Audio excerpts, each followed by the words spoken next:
विहान नहीं चाहता था कि पंकज को उसका चेहरा जरा भी याद आए।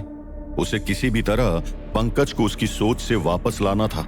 विहान ने अचानक अपने मेज पर हाथ पटकते हुए कहा, खैर, हमारा मुद्दा यह नहीं है कि आपकी जान किसने बचाई।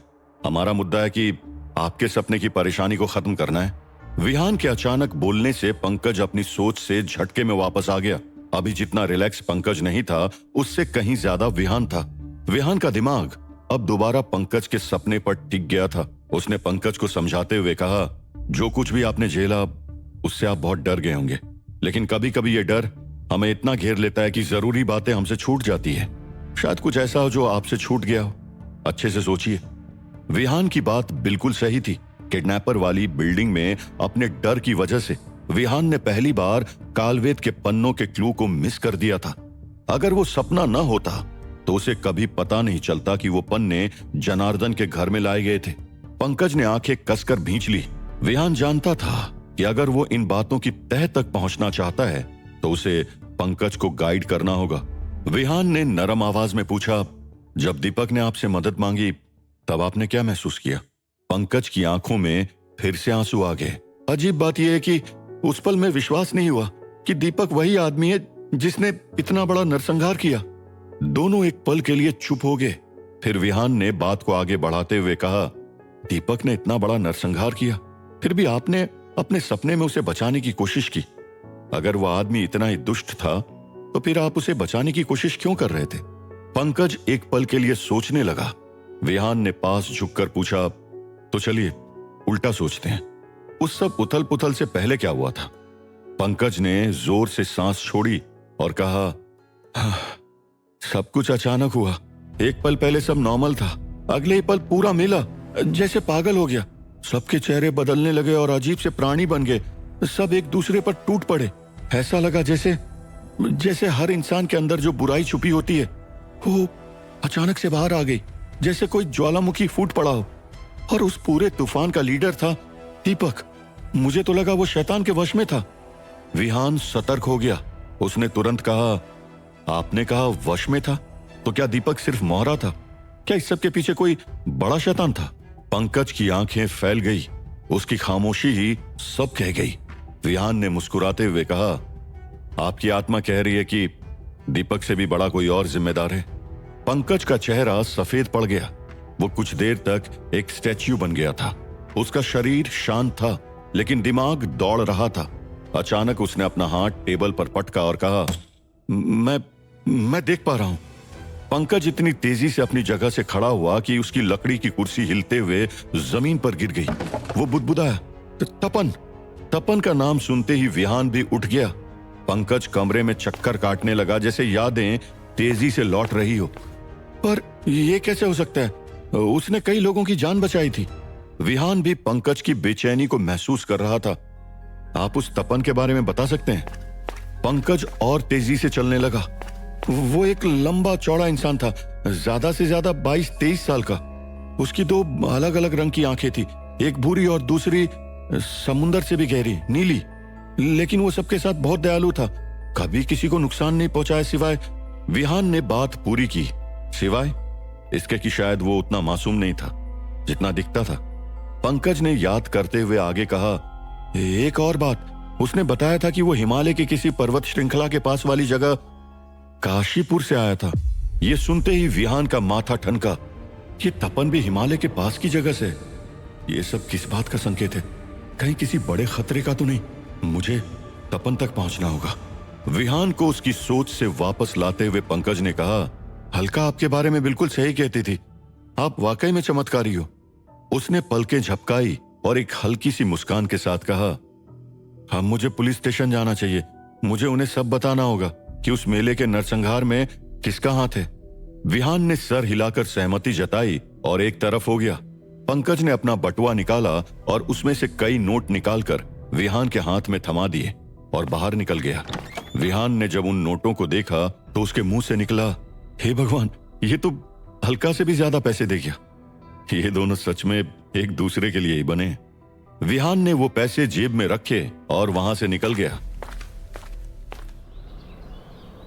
अगली सुबह मेघा को चौक छोड़ने के बाद विहान वापस जागते रहो सिक्योरिटी कंपनी की तरफ बढ़ गया। लेकिन अब जब वो मेघा को देखता था तो उसके चेहरे पर मुस्कान होती थी, क्योंकि अब मेघा घोड़ा गाड़ी लेकर कॉलेज जाती थी और उसने अपने लिए एक नई सैंडल भी ले ली थी। विहान ने भी अपने ऑफिस के लिए एक सार्वजनिक घोड़ा गाड़ी ले ली थी। वो शांति से एक अखबार पढ़ रहा था। अचानक अजीब सी आवाजों की भीड़ उसके दिमाग में गूंज उठी। उसके माथे में तेज दर्द उठा और विहान तड़प गया। वो अपने सिर को पकड़ते हुए बुदबुदाया, ये अचानक दर्द क्यों उठ गया? उसने अपने माथे को मसलते हुए दर्द कम करने की कोशिश की, लेकिन जैसे ही ये सब शुरू हुआ था वैसे ही अचानक सब शांत हो गया। विहान ने अपनी हथेली की ओर देखा। कुछ अजीब सी हलचल उसकी हथेली पर हुई और वो भी शांत हो गई। विहान अचानक हुए सिरदर्द और हथेली में हुई हलचल के बारे में सोचते हुए घोड़ा गाड़ी से उतरा और अपनी सिक्योरिटी कंपनी की ओर चल पड़ा। लेकिन जैसे ही वो पास पहुंचा उसने देखा कि कैप्टन धर्म बाहर खड़ा उसका इंतजार कर रहा था। धर्म को बाहर खड़ा देख विहान ने पूछा, आप यहां? धर्म ने एक कागज निकाला जिस पर एक लड़के की तस्वीर बनी हुई थी। देखो इसे, इसके खिलाफ एक अरेस्ट वारंट है। विहान ने तस्वीर की ओर देखा। धर्म ने उस तस्वीर के बारे में बताते हुए कहा, एक बेरहम और खतरनाक अनंतयामी बनारस शहर में दाखिल हुआ है। विहान ने तस्वीर को ध्यान से देखा। एक हैंडसम 22-23 साल के लड़के की तस्वीर थी जिसकी आंखें अलग अलग रंग की थी। विहान उस तस्वीर को देखते हुए एकदम चुप सा हो गया। धर्म ने विहान की चुप्पी पर गौर किया और कहा, शक है कि यह बहुत ताकतवर है और खतरनाक भी। इसका नाम है तपन। विहान की आंखें चौड़ी हो गई। वो बुदबुदाया, ये तो वही लड़का है जो पंकज के डरावने सपने में था। धर्म ने तपन की तस्वीर की ओर इशारा करते हुए कहा, यह वही कमीना है जिसने रामनगर के मेले के नरसंहार को अंजाम दिया था। वो नाक भौं सिकोड़ते हुए गुस्से में बोला, दिखने में कितना मासूम और दयालु लगता है। तब तक विहान ने अपने दिमाग में सारे टुकड़े जोड़ लिए। पंकज ने हमारे सेशन के बाद पुलिस से बात की होगी और फिर पुलिस ने यह मामला हमारे पास पहुंचाया। धर्म ने फिर से उस तस्वीर को हाथ में लिया और विहान की तरफ घुमाते हुए कहा, लो अच्छे से देख लो इस चेहरे को, क्योंकि अगर ये बाहर कहीं दिख जाए और तुम तैयार नहीं रहे तो समझो काम तमाम है। विहान के रोंगटे खड़े हो गए जब उसने उस लड़के की भूरी और नीली आंखों में देखा। तस्वीर में भी उसकी आंखों में कोई गहराई से डरावना रहस्य छुपा था। फिर भी उसकी उम्र और चेहरे को देखकर यकीन करना मुश्किल था कि वो इतना खतरनाक हो सकता था।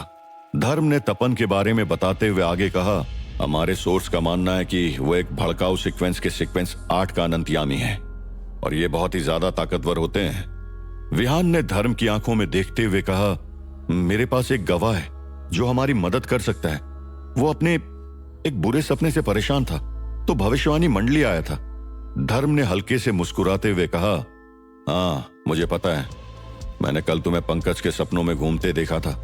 विहान ने थूक निगलते हुए धर्म की तरफ देखा और मन ही मन सोचा, ये कैप्टन हमेशा एक कदम आगे होता है, लेकिन ये बार बार मेरे सपनों में ऐसे घुस जाता है जैसे ये उसका बेडरूम हो। वो दोनों जागते रहो सिक्योरिटी कंपनी के अंदर चले गए। विहान ने मुंह बनाते हुए धर्म की ओर देखा। धर्म ने बिना उसकी तरफ देखे कहा, जाओ लाइब्रेरी पहुंचो, मैं वहीं आकर बात करता हूं। विहान आगे की तरफ निकल गया और सीधे लाइब्रेरी में जा पहुंचा। अंदर की धूल उसे आंखों में चुभने लगी। कहीं से हंसी की आवाज आई लेकिन उसे कोई दिखाई नहीं दिया। विहान ने डर कर अपनी नजरें चारों तरफ घुमाई। कोई है? कौन हंसा? अचानक बीनू काका उसके सामने प्रकट हो गए जैसे सीधे हवा से निकले हो। विहान एकदम चौंक गया और बीनू काका ने विहान को चिढ़ाते हुए कहा, डर गए बच्चा, बस इतना ही चाहिए तुम्हें डराने के लिए। इतना कहते हुए बीनू काका जोर जोर से हंसने लगे। विहान को बीनू काका की वो हंसी इरिटेट कर रही थी। वहीं से कोसों दूर एक पहाड़ी गुफा में एक और हंसी गूंज रही थी लेकिन इस हंसी में एक अहंकार छुपा था। वह अहंकार वाली हंसी और किसी की नहीं, मंदार की थी। यह हंसी विहान के लिए एक खतरा बनकर आने वाली थी। विशाल अंधेरे से भरी गुफा में फैली थी सिर्फ राख, धूल और टूटी हुई हड्डियों की परतें। यहां एक भयावह सन्नाटा फैला था। आकाश अंधकारमय था। चांद की हल्की सी रोशनी में मंदार उस काले अंधेरे से भरे गुफा के बीचों बीच एक पुरानी सी मूर्ति के सामने बैठा था काले लबादे में मंदार, जो उस पुरानी मूर्ति को प्रकट होने के लिए बोल रहा था। मंदार ने चीखती आवाज में कहा, अगर आज आप प्रकट नहीं हुई तो लोगों का कुलगुरुओं से विश्वास उठ जाएगा। बड़े बड़े वंश सोचेंगे कि उन्होंने कुलगुरु की शरण क्यों ली, जब कुलगुरु उनके बुरे वक्त में कभी प्रकट नहीं होते। कैसे हैं आप? अगर आज आप नहीं आए तो मैं अपनी बलि दे दूंगा और मेरी हत्या का पाप आपके सिर होगा। फिर कोई कुलगुरुओं पर विश्वास नहीं करेगा। इतना कहते हुए मंदार ने एक नुकीली कटार उठाई और उसे अपने गले तक ले गया। उसी क्षण एक तेज बिजली कड़की, गुफा उजाले से भर उठी। कुलगुरु प्रकट हो चुके थे। मंदार ने कटार नीचे रख दी। उसने झुककर प्रणाम करते हुए कहा, युगों से आपकी तपस्या कर रहा हूं, आज आपने दर्शन दिया। इतनी भी नाराजगी क्यों कुलगुरु? कुलगुरु की भौहें फड़की, उनकी आंखें धीरे धीरे खुली और एक गूंजती हुई आवाज गुफा में फैल गई। क्योंकि तुम बुराई के रास्ते पर हो। तुम्हें कालवेद सिर्फ इसलिए चाहिए क्योंकि तुम देवताओं को समय से पहले मिटाना चाहते हो। अगर तुम ऋषि योगेंद्र के पुत्र न होते तो मैं समझाने भी नहीं आता। कालवेद के रक्षक को उस तक पहुंचने दो और उसे नष्ट कर दो, मत बनो उसकी बाधा। मंदार ने फिर से अहंकार वाली हंसी के साथ कहा, कुलगुरु, मैंने उसे देख लिया है। वो पिद्दी सा लड़का विहान मेरे रास्ते में आएगा। अरे ऐसी मौत मारूंगा कि उसकी आत्मा तक कांप जाएगी। कालवेद तो सिर्फ मेरे हाथ में आएगा। कुलगुरु के चेहरे पर चिंता की रेखाएं उभर आई। उन्होंने गंभीर स्वर में कहा, मंदार, तुम्हारा अहंकार तुम्हें अंधा कर रहा है। कालवेद कोई साधारण ग्रंथ नहीं है। जो अच्छा है उसके लिए ज्ञान है और जो बुरा है उसके लिए विनाश। मंदार ने गुस्से में अपनी मुट्ठी कस ली। कुलगुरु ने उसे अंतिम चेतावनी देते हुए कहा, सुनो मंदार, कालवेद के रक्षक विहान से मत उलझो। वो तुम्हें कमजोर लगता है लेकिन वो अपनी नियति से जुड़ा हुआ है। उसकी शक्ति का अनुमान लगाना भी कठिन है। मंदार इस बार जोर से हंसा।